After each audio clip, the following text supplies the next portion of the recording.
चतुर्विंशाधिकरणम आरचेति 24वां अधिकरण आरंभ करते हैं। कण्वरतंत्रस्य स्वयोनोगान अनुष्ठानाधिकरणम। कण्वरतंत्र एक अलग साम है, उसमें रतंत्र आया है शब्द। इसे पूर्व पक्षी कहता है कि सामान्य रतंत्र के ही जो योनिभूता ऋचा में पाठ की जाए, या बृहद रतंत्र में जो रतंत्र है उसके कारण वह योनिभूता ऋचा में पाठ की जाए, अथवा कण्व रतंत्र का अपना ही एक अलग योनिभूता ऋचा है। तीन विकल्प है, पहले दो खंडन होगा और अंतिम का सिद्धांत है, स्वयोनव सिद्धांत है।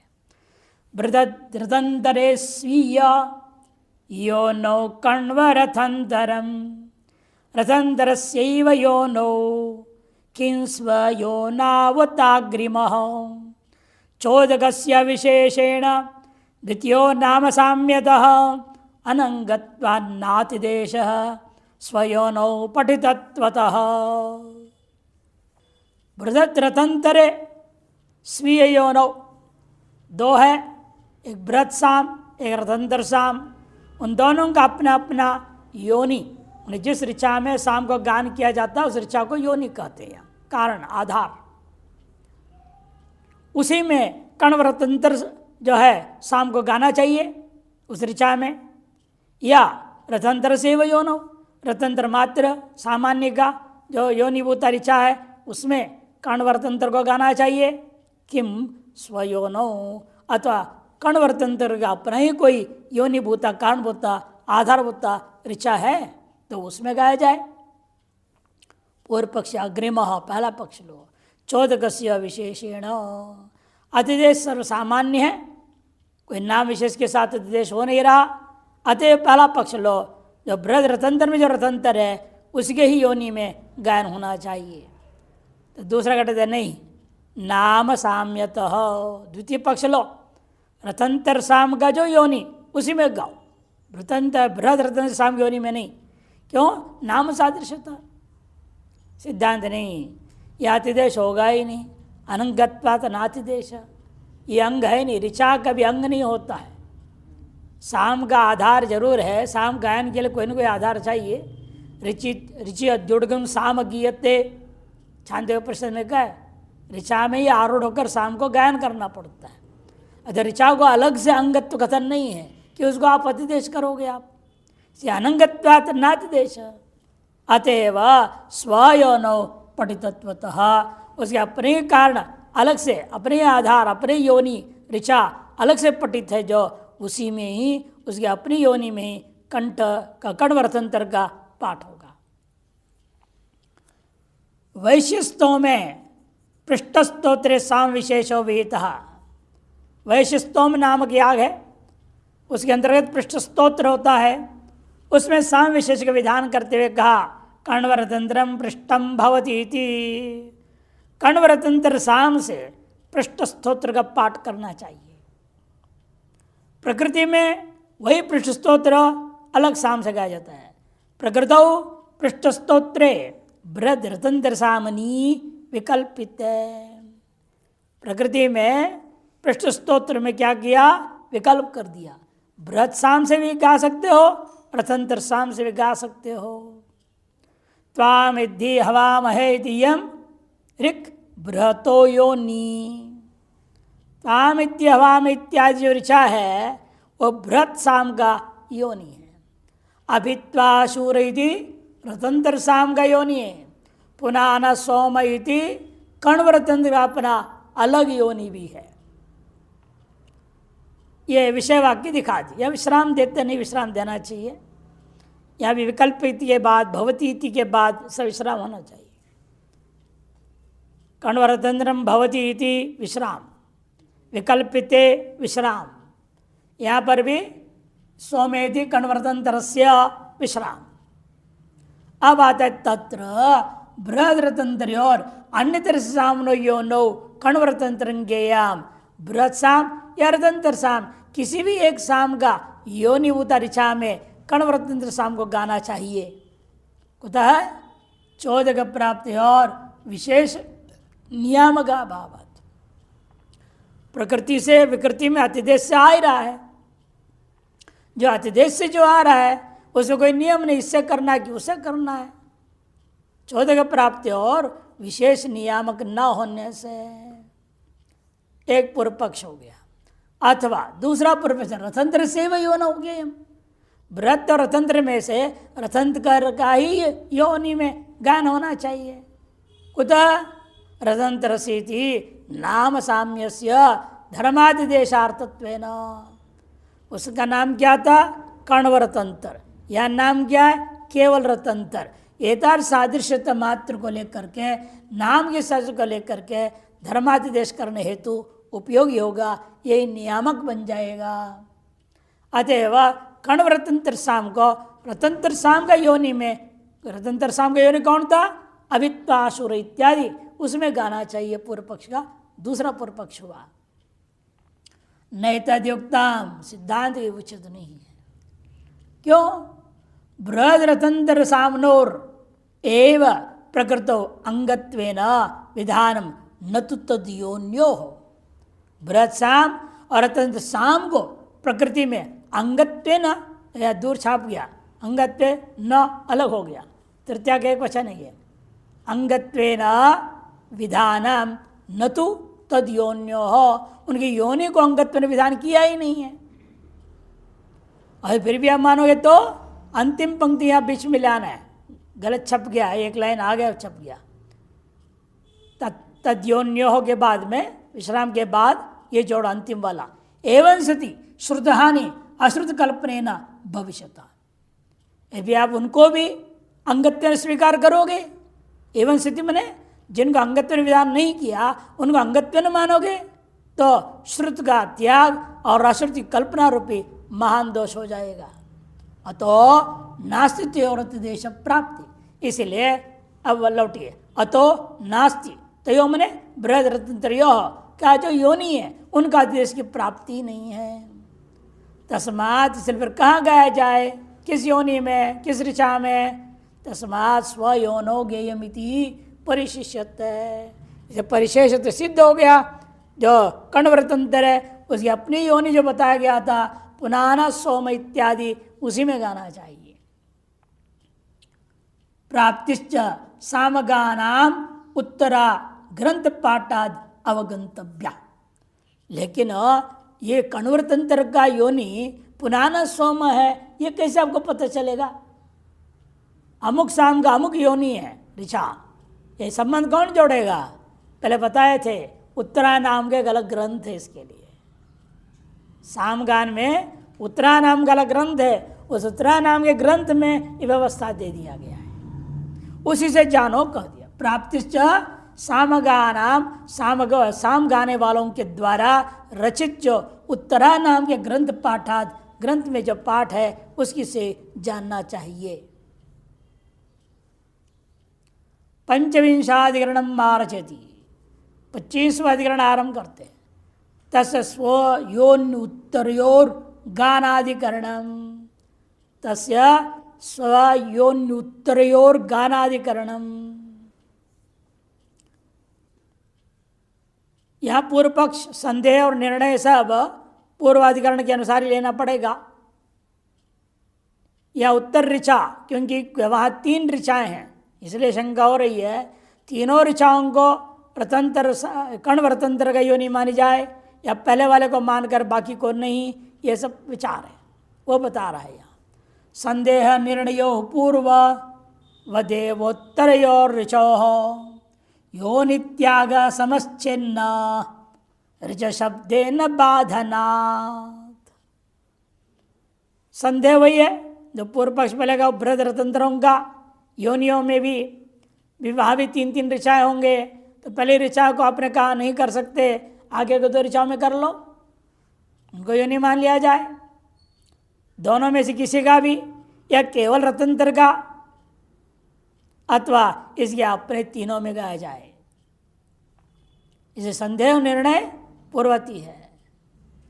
उत्तरयोर ऋचो योनित्याग समश्चित न।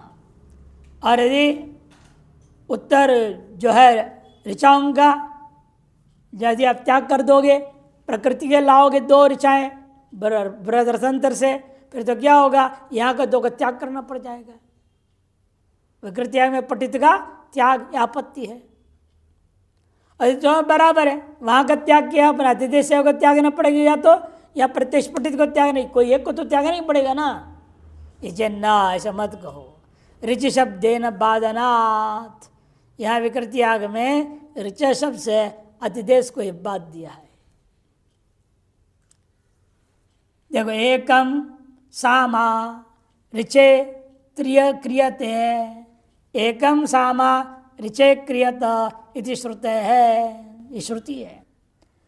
कण्वरतंतर सामन ऋचाम त्रयम आश्रय, इन कण्वरतंतर रथंतर र नहीं है यहाँ, कण्वरतंत्र सामन ऋचाम त्रयम आश्रय, कण्वरतंत्र साम का जो तीन ऋचाएं आश्रय होते हैं, ऋचाम त्रयम आश्रय। अब लेकिन विधि क्या है, एकम सामा ऋचे क्रियते, दोनों एक वचन है, ऋचे एक वचन सप्तमी और एकम भी एक वचन है। एक साम को एक ही ऋचा में गाना है बोल दिया। अब ये तीन ऋचा क्या करूं फिर, उत्तर तो ऋचाओं का वहाँ किस साम से गाया जाए। तत्र एका स्वयोनिर इतरे स्वयोन्युत्तरे, और पहले वाली ऋचा को हम क्या कहेंगे, स्व का योनि, उस साम का योनि मानूंगा। और आगे जो दो बच गए उनको क्या क्या नाम से बोला जाएगा, स्वयोन्युत्तरे नाम रखा जाएगा उनको। पहले वाला का नाम स्वयोनि, और बाकी जो दो बच गया उनका नाम स्वयोन्युत्तरे, ये संज्ञा देकर व्यवहार कर रहे हैं। एवं बृहद रतन सामनर द्रष्टव्यम, सर पूर्व में प्रकृति याग में भी जो बृहद साम है, रतंत्र साम है, वहां भी यही हाल है। तत्र बृहद उत्तरयोर रतांतरोत्तरयोर व अतिदेश प्राप्ति अविशेषेण स्वेच्छा ज्ञम इत्याद्य पक्ष। इसलिए बृहद रथ साम के और रतंत्र साम जो प्रकृति में, वहाँ के भी जो अपने अपने उत्तर है, स्वयं उत्तर दो दो हैं, वो भी वहाँ से आ जाएंगे प्रकृति याग से। प्रकृति याग से व्रत में भी क्या है, वहाँ भी व्रत का योनि में तीन ऋचा है, लेकिन एक ही को योनि माना स्वयोनि, बाकी दो उत्तर नाम से कह दिया स्वयोनि उत्तर। से प्रकृति में भी स्वयोनि उत्तर है, व्रत का भी, रतंत्र का भी स्वयोनि उत्तर है, वो सब अतिदेश से आ रहे हैं। देश प्राप्ति लेकिन अविशेषेण, दोनों बराबर आ रहे हैं, कोई नियामक नहीं है। स्वेच्छया ज्ञेयम, इसलिए अपनी मर्जी जैसे चाहे वैसे ले लो, चाहे व्रत का दो ले लो, चाहे रतंत्र का दो ले लो, आपकी मर्जी, पहला पूर्व पक्ष हो। लेकिन नाम सादृश्यात, नाम सादृश्यात या नाम साम्यात रतंतरोत्तरयो रेव ज्ञेयम, रतंत्र के जो स्वयं उत्तर है उन्हीं को लेकर उन्हीं में ही गायन होना चाहिए, यदि द्वितीय पक्ष। प्रकृतौ ऋचा साक्षात अंगत्व भावे अपि, पूर्व पक्ष ने सिद्धांत क्या जवाब दिया था, वो अंग ही नहीं है, ऋचाएं अंग नहीं, साम जरूर अंग है लेकिन ऋचाएं अंग नहीं, जो साम के जो योनि है वो अंग नहीं होते हैं बोला था। वैसे यहाँ पर भी आप कहोगे प्रकृतौ ऋचा साक्षात अंगत्व भावे अपि, प्रकृति याग में वे ऋचाएं साक्षात अंग भले ही न हो, लेकिन साम द्वारगम अंगत्व अंगीकृत्य, साम के द्वारा उनको भी अंगत्व स्वीकार करके चोदक प्राप्त्या पक्ष द्वयोपन्यास, अतिदेश से प्राप्त हो गया मान करके पक्ष द्वय का उपन्यास किया गया है। इन योनिवद उत्तरोरपि ऋचोर उत्तराग्रंथ पठितत्वात्, लेकिन समस्या यह है योनि के समान उत्तरा जो जो ऋचाएं हैं वे भी उत्तरा नामक ग्रंथ में पठित है, इसलिए साम द्वारा भी वो अंग नहीं हो सकता, वो भी अंग नहीं हो सकता साम द्वारा। जैसा स्वयोनि अंग नहीं हो पाया, स्वयोनि उत्तर जो ऋचाएं हैं वे भी अंग नहीं हो सकते। क्यों, वो इस ब्राह्मण भाग में या मंत्र भाग में वेद में पठित ही नहीं है, उसको लेकर कहाँ पठित थे? उत्तरा नाम का जो साम गायकों ने अलग ग्रंथ बना लिया, वहाँ व्यवस्था दिया गया है। वेद के अमुक मंत्र अमुक रतंत्र का योनि है, उन्हें अपनी व्यवस्था बना के रख लिया है, वही पढ़ाते आए हुए हैं, वही चलते आ रहा है। स्वयोनि उत्तरयोर ज्ञेयमिति तृतीय पक्ष। स्वयोनि का उत्तर योनियों में भी गाना चाहिए। जैसे पूर्वाधिकरण ने निर्णय दिया अपने कण्वरतंत्र को, उसके अपनी योनि में गाना चाहिए। यहाँ पर भी कण्वरतंत्र के शेष ऋचाओं में भी कण्वरतंत्र को गाना चाहिए। जो तीसरा पक्ष है वही श्राद्धांत। बृहद्रतंत्र्योर उत्तरयो स्वयोनित्तरयोर वा गीयताम सर्वदा भी स्वयोनि ऋक्त्याग ऋगंतर परिग्रहणश्च समान तथा सती 14 गोत्र प्रापगति पूर्व पक्षिनो अभ्यधिका शंका। और अधिक शंका करते पूर्व पक्षी, बृहद और रथंतर के जो उत्तर है स्वयं उत्तर जिनको नाम से कहा गया, वह गीयता उनमें भी गायन हो सकता था, चाहे जिसमें भी लो, सर्वथा भी स्वयोनि के ऋक का त्याग होना बराबर है। और ऋगंतर को आश्रय कर रहे हो, यह समान है। तथा सती यह वैसा है तो अतिदेश के द्वारा यहाँ पर भी उनको प्राप्त कराना क्यों नहीं हो सकता? यदि पूर्व पक्षिणों अभ्यधिका शंका, अतिरिक्त शंका करता है। तब जवाब हम देते हैं, यहाँ पर मंत्र में क्या बोला? विधि में कण्वंतर में त्रिच बोला है। जो त्रिच बोला वो मुख्य शब्द है। त्रिच शब्द समान छंदस का नाम एक देवत्या नाम ऋचांत्रये प्रसिद्ध हो। त्रिच शब्द जो है हमेशा जो बोलते 3 ऋचा का नाम त्रिच, ऐसा अर्थ नहीं है। त्रयो ऋचा इति त्रिचा, ऐसा कोई विग्रह वाक्य बना करके आप रूप नहीं बना सकते, फिर वह त्रिच नहीं बनेगा, फिर वह छांदस लोप आदि कल्पना करनी पड़ेगी ना। यदि आप समास करते हैं त्रया ऋचः तो क्या रहेगा? त्रिजस ऋक ऋच जस रहेगा, यण हो जाएगा, त्रिच बनेगा ना। ये कैसे बनेगा? ये बनने के लिए क्या कहना पड़ेगा आपको? त्रि में री का छांदस लोप करनी पड़ जाएगी, केवल त बचेगा, तो ऋच मिलेगा तो त्रिच बनेगा। इतनी गौरव कल्पना छांदस लोप आदि बावड़कात करना, ये कल्पना करने की अपेक्षा से त्रिच वैदिक साम गायकों का, साम वेदियों का रूढ़ संज्ञा है।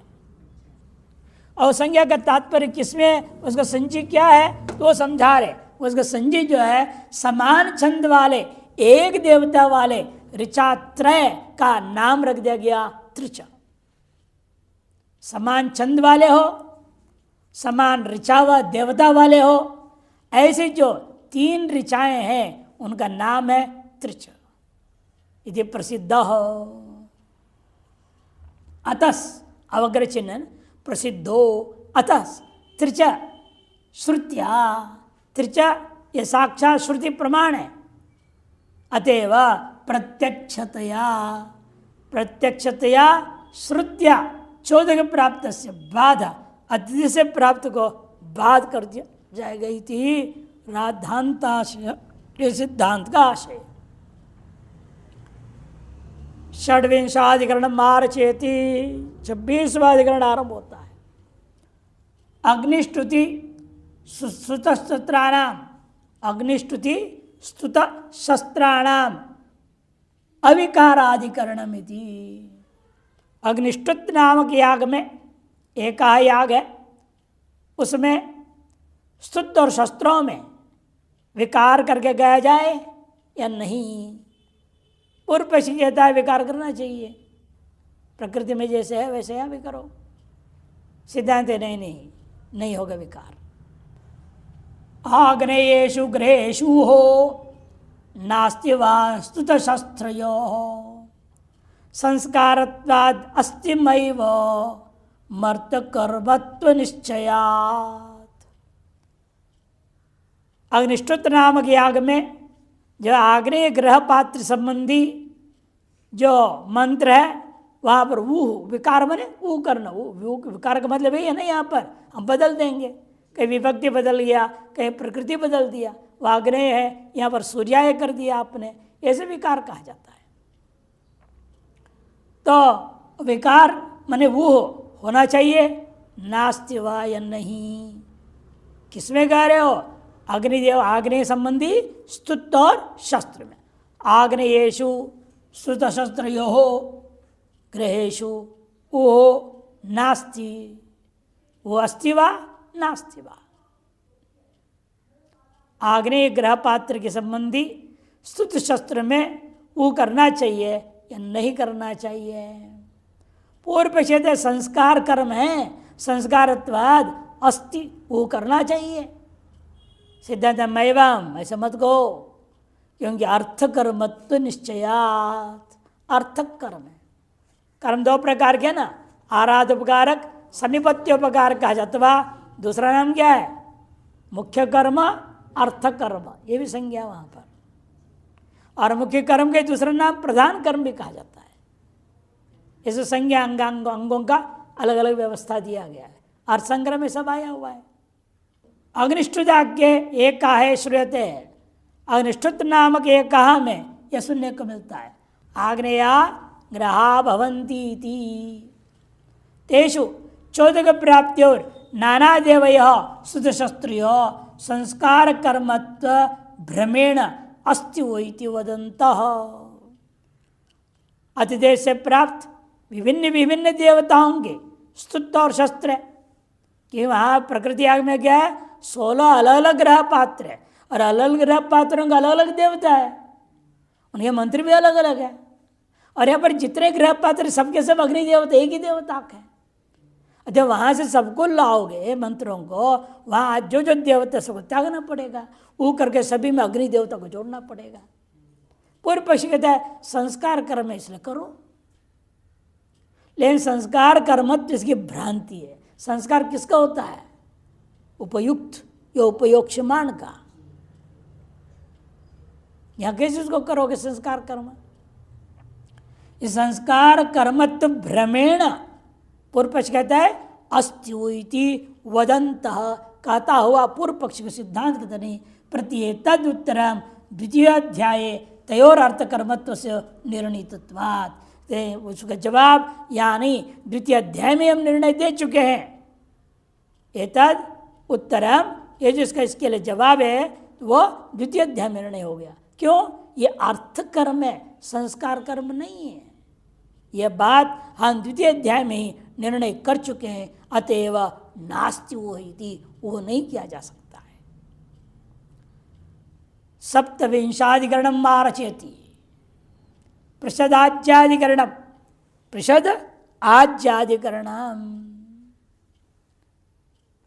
चातुर्मास्यादिष्टेषु निगमेषु आज्यपानिति विक्रियेत नवाद्यो अपि किम स्याद् दद्याज्यपानिति दधिपानिति वा यद्वा इत्येवं स्यात् प्रषदाज्यपान् द्रव्यद्वयोक्तेराद्य स्यात् दधि मात्र हविष्ठवतः द्वितीय स्यात् तृतीयोऽस्तु द्रव्यांतर विधानतः गुणो ददना चित्रताज्ये ततो विक्रियते नहीं। 3 श्लोकों में बोल रहे हैं। चातुर्मास्य में अतिदेश के द्वारा प्राप्त हुआ जो है निगम मंत्र, उसमें आज्यपान शब्द आया है इति। उसका विकार होगा माने वो होगा नवा, वो होगा या नहीं होगा, ये पक्ष है। आज्यपान ये विषय वाक्य है, उस आज्यपान शब्द का वो होगा या नहीं होगा, 2 विकल्प। उसमें भी आद्यपि वो होगा जो कह रहे हो, क्या वो होगा, उससे भी 3 पक्ष उठाएगा। पहला पक्ष दधि जोड़ करके बोलो, दध्याज्यपान ऐसे वो करो, अथवा कहते नहीं केवल आज को हटा ही दो, दधि पान करके वो करो। तीसरा कहते नहीं प्रषदाज्यपान करके बोलो कि मिलाने से उसका नाम हो जाए प्रषद।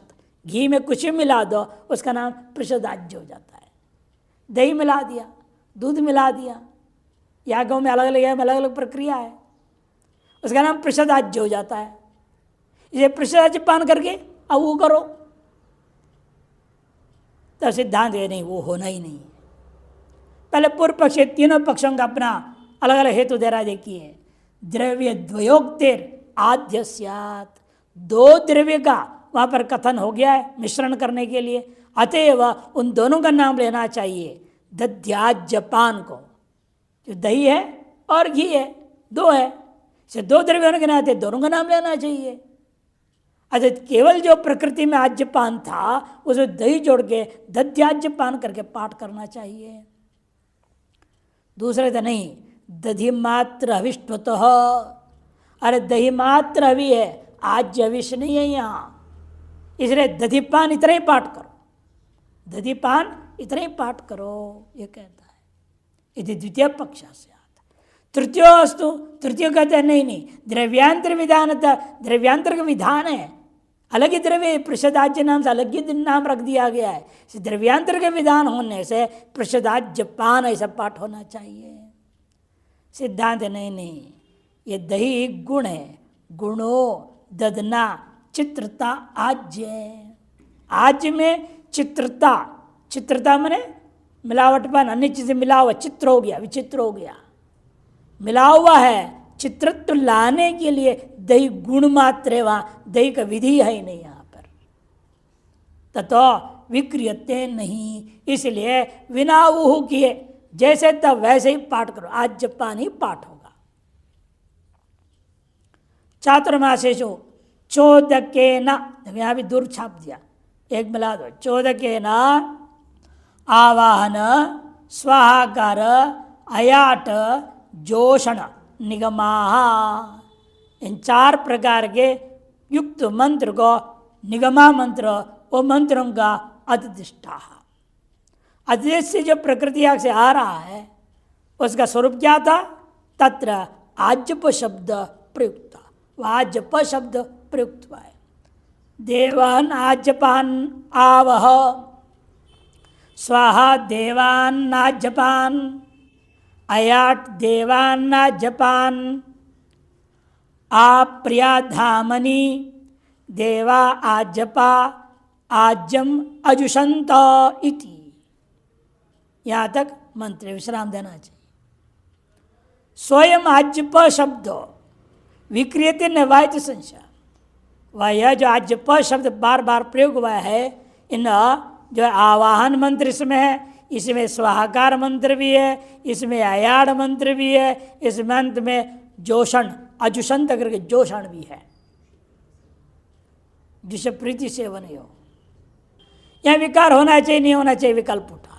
पूर्व पक्ष विकार में अपि, विकार पक्ष में भी त्रिविध तत्र तीन पक्ष है, उनमें से पहला कौन सा है? दध्याजपानिति आद्यस्तावत प्राप्नोति, दध्याजपान करके आपको वो करना चाहिए, ये प्राप्त हुआ। कुतः? अत प्रषदाज्यम गृह्णाति द्वयं वाइदम सर्पिश्च दधिच इति द्रव्य द्वयस्य उक्तत्वात् इति प्रथमा पक्ष। यहाँ पर ऐसा बोल के लिखना चाहिए, उक्तत्वात् इति प्रथमा पक्ष विश्राम। क्या उक्त मंत्र लिखा उन्हें? अथ प्रषदाज्यम। इसके अनंतर आपको प्रषदाज्य के बारे में बताता हूं, आप प्रषदाज्य को ग्रहण कीजिए। प्रषदाज्यं गृह्णाति कहा। और प्रषदाज्य क्या चीज है?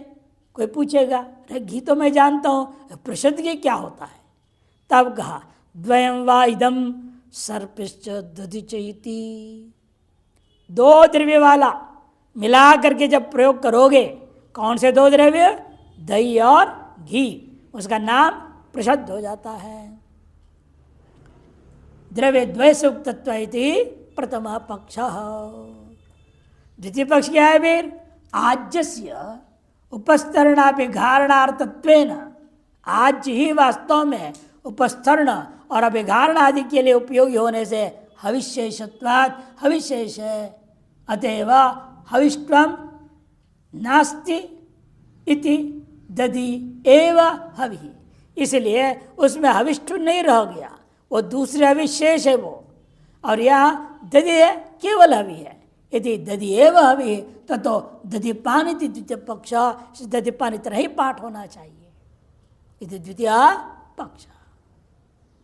प्रषदाज्य शब्देन द्रव्यांतर मुच्यते, प्रषदाज्येन अनुयाज्यान यजति इति। वहाँ भी कहा द्रव्यांतर ही अलग है, मानते हुए कह दिया प्रषदाज्येन अनुयाज्यान यजति इति। तस्य विष्टवाम, इसे प्रषदाज्य में विष्टव आ गया, इसे प्रषदाज्य पान ऐसे आपको वो करना चाहिए। ततः प्रषदाज्य पान इति तृतीय पक्ष। यहाँ कुछ गलत छपी है, काट दो, तृतीय पक्ष बनाओ। बीच में कुछ और है ना? हाँ, तृतीय बनाओ, ऊपर द्वितीय पक्ष हो गया, तृतीय पक्ष। सिद्धांत यहाँ से जवाब देगा। पृषत्वम नाम चित्रता। पृषत्व किसका है? व्याकरण के अनुसार, कोशों के अनुसार पृषत्व किसको कहते हैं? चित्र को है। जल बिंदु वो भी अर्थ हो सकता है, वैसे कोशों का तो अनेक अर्थ संग्रह करते ही भी हो सकता है, लेकिन मुख्यार्थ ले रहे चित्रता ही अर्थ में प्रयोग होता है। पृषत्वम नाम चित्रता सा च आज्यगत गुण, और चित्रता क्या है? आज्यगत गुण है। सच दधि मेलनेन निष्पद्यते, और घी में चित्रता पृषत्व कैसे आएगा? वह चित्रता दधि का मेलन से आता है। तस्माद् अस्यैव द्रव्यत्वात्, इसलिए आज ही द्रव्य है, उस चित्रता का संपादन दधि कर रहा है। अतः दधि साक्षात यागीय हविष्ट द्रव्य है ही नहीं। अतः आज प शब्द उपेता एवं निगमा पठितव्या, इसे आज प शब्द से युक्त ही सकल निगम मंत्रों का पाठ होना चाहिए। आज प शब्दोपेता, यह शायद अवग्रचन है ना? हाँ, वह अवग्रचन काट दो। शब्दोपेता, शब्द उपेता एव नियम पठितव्या। इति जैमिनी न्यायमाला विस्तरे दशमाध्याय से चतुर्थ पाद, अतः दशमाध्याय से पंचम पाद, 10वें अध्याय का 5वां पाद आरंभ करते हैं। उसमें भी प्रथमाधिकरणम आरचेति, एक देश ग्रहणे प्राथमिक ग्रहणाधिकरण। एक देश ग्रहण करने का कहीं प्रसंग आ जाए, वह एक देश में से किसको ले? हाँ, आदि को, मध्य को, अंत को, या कहीं से उठा लो। एक देश लेना है, अनेक चीजें हैं, अवयव हैं, अनेक अवयव वाला है, तो उसका एक देश निकालना है, प्रयोग करना है, तो हम कहीं से भी ले सकते हैं ना एक देश का। नहीं से तो सिद्धांत ही नहीं, एक देश का तात्पर्य हमेशा प्रथम को ही लो। कि नियम क्या है? प्रथम मुंबई नियम में तो कारण से अनतिक्रमात्, यदि कहते मध्य तो अंततः, उत्तरतः, दक्षिणतः, पार्श्वतः, ऐसा कोई शब्द हो तब हम अग्रिम जो आदि वाला है, प्रथम है, उसे छोड़ करके वो जो विशेष विधि के अनुसार मैं अन्य अवयव को ग्रहण कर सकता हूं। जहाँ ऐसा नहीं है, केवल एक देश ग्रहण करने कहा, वहां तो प्रथम ही लेना पड़ेगा। पता कपिंजलाधिकरण न्याय नहीं। बहुत दुकान ऐसे, बहुत की संख्या कहाँ से शुरू होती है? तीन ही नहीं, 2 से नहीं, त्रित्व से, 3 से, न्यूनतम 3, न्यूनतम 3। ये हमें कुछ और नया चीज सुनाई लगता है, क्या बोल दिया?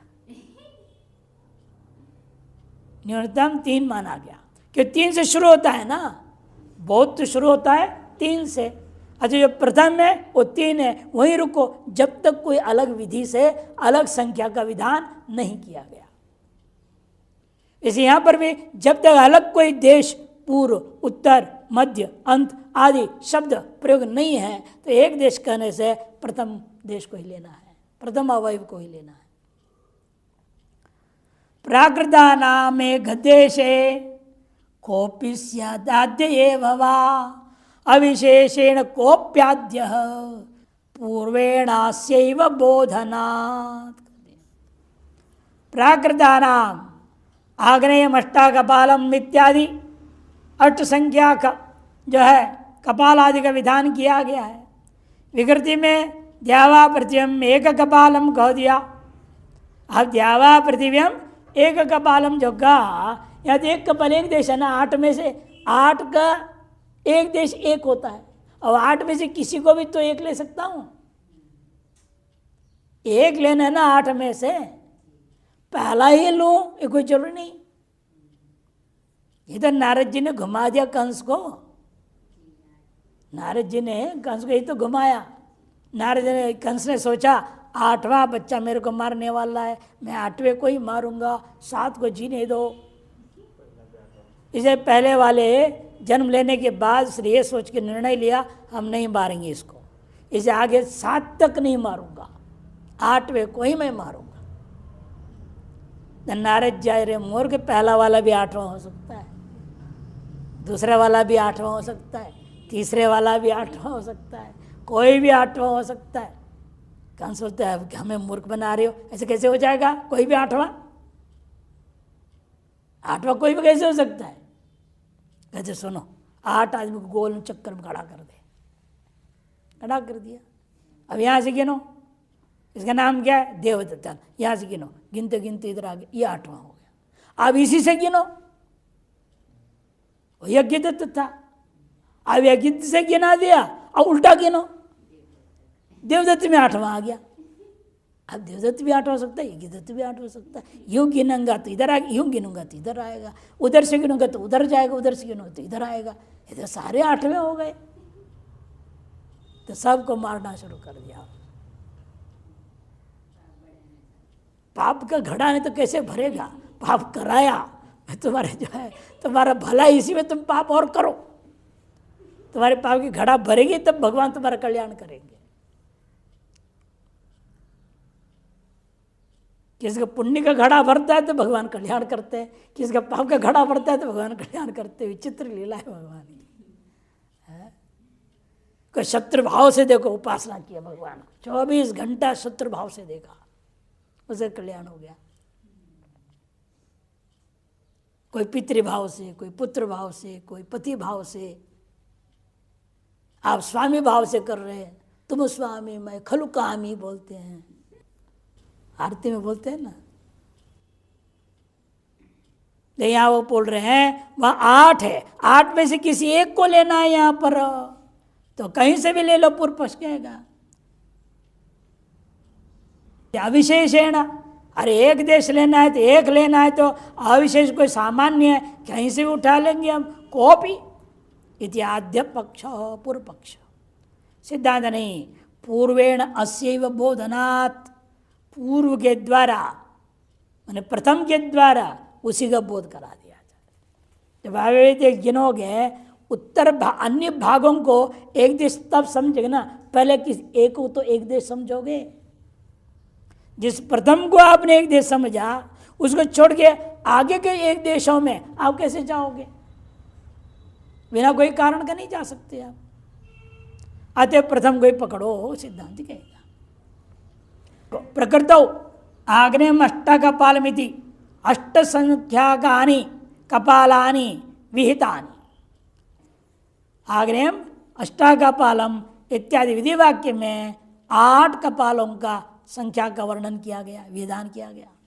विकृतिषु द्यावा पृथिव्यम, दूर छाप दिया एक साथ, द्यावा पृथिव्यम एक कपालम, आश्विनम द्विकपालम, वैष्णवम त्रिकपालम इत्यादिषु अष्टानाम एकदेशस् तत्र आद्यो मध्यमो अंत्यो वा यह कोपि एकदेश इच्छया स्वीकार्यम। द्याव्या पृथ्व्यम एक कपालम कह दिया है, आश्विनम द्विकपालम, वैष्णवम त्रिकपालम इत्यादियों में अष्टानाम एक देश, वो जो प्रकृति के जो 8 हैं उनमें से एक देश को ग्रहण करने को कहा गया। तत्र आद्यो, पहला कोई लिया जाए, या मध्यम को लिया जाए, या अंत्य को लिया जाए, या कोई और कोई लिया जाए। मध्य में भी अलग अनेक है। यह कोपी एक देश इच्छया स्वीकार्य हो, कोई भी चीज को एक देश शब्द से अपनी इच्छा के अनुरूप ग्रहण करना चाहिए। उत आद्य एव एक देश, उत पहले वाले को ही हम एक देश शब्द से ग्रहण करें, ये विकल्प उठा। नियामका भावाद यह कोपीति प्राप्ति ब्रह्म, नियामक न होने से पूर्व पक्षी कहता है जिस किसी को भी ले लो। इति प्राप्ते ब्रह्म। आज चतुर्थात् कर्मणो अभिसमीक्षेत इदं करिष्यामि इति उक्तत्वात् अनुक्रमेण स्मृत्वानुष्ठेयानि। आज चतुर्थात्, चौथे पर्यंत कर्म का अभिसमीक्षित, बिल्कुल क्रम का सम्यक प्रकार से ईक्षण करके अनुष्ठान करना है। इति इदम करिष्यामि इत्युक्तत्वात्, बिल्कुल सावधानी से इदम प्रथमम करिष्यामि, इदम द्वितीयं करिष्यामि, इदम तृतीयं करिष्यामि, इदम चतुर्थम करिष्यामि, चौथे तक तो हर बार बोल के आपको करना ही पड़ेगा। पहला, दूसरा, तीसरा, चौथा। बाद में बोलो ना बोलो, इदम पंचमम, इदम षष्ठम ना बोलो तो भी चलेगा, लेकिन 4 तक तो बोलना ही पड़ेगा। ये विधि हो गया है। जब बोल रहा हूं तो उसे जो पहला वाला जब बोलूंगा इदम प्रथमम, वही प्रथम एक देश हुआ कि नहीं हुआ? उत्तर एक देश में जाने के लिए कोई विधि है क्या? जब एक देश लेना ही है हमने, जब पहले को ही ले लूंगा। ये अनुक्रमेण स्मृत अनुष्ठेयानि तत्र प्राकृत अनुक्रम एवं विविधा। उसमें भी प्राकृत अनुक्रम क्या है? वो इस प्रकार का है। उपवेशन नामकेन काष्ठ विशेषेण प्रथम अंगार विशेषम। उपवेश नामक काष्ठ विशेष के द्वारा प्रथम अंगार विशेष को सम्यक अवस्था स्थापित करके ध्रुवमसीति मंत्रेण तस्मिन् अंगारे पुरुषाशक पालम उपदधाति, और उसमें ध्रुवमसी इत्यादि मंत्र के द्वारा उस अंगारे के ऊपर पहला पुरुषाश का पाल को, पुरुषाश की योग्य पहले का पाल को उपधान करता है, मैंने रख देता है। स्वयं अनुक्रमश चोदक प्राप्त, वह अनुक्रम अतिथि से यहाँ भी प्राप्त हुआ। तथैव स्मर्यते, उसे स्मृति भी वैसे उसी क्रम से होगी कि इस मंत्र और क्रम आदि क्या है, हमेशा स्मरणपूर्वक अनुष्ठान करने के लिए है। तत्र अंगारवस्थापनेन पूर्व पदार्थेन अनंतर भावी प्रथम कपालोपधानमेव बुद्धौ उपस्थाप्यते।